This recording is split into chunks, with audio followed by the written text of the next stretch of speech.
The reason why I love this song so much is because it always reminds me na mga butang nga para sa ako correct. Ang mga butang nga para sa ako para gyud sa ako ug moabot na sa panahon na ready na ang akong heart. So di na ko siya pwede ikapabubos. Kaya sa feeling na to, ano yung butang na makabalipay sa ako, this is what I deserve. But the thing is, ang Ginoo magud ang mas nakapalo kung unsa ang mas deserve nimo. Sa tinuod lang, wala na akong ipag-pray si TJ. He is the man I didn't pray for.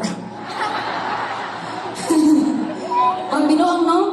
Pero sa tinuod lang, ang ako ang giampo malaki kinara diri. Uri ni siya Lord, mo ni siya Lord.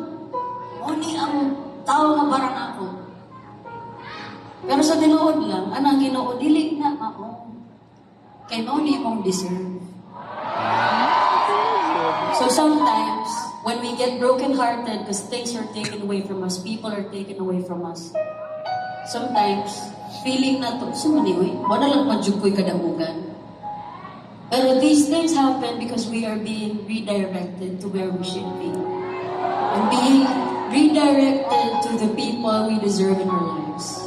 Redirected to the love na dapat kaka-receive na to sa atuang kinabuhi. Amen.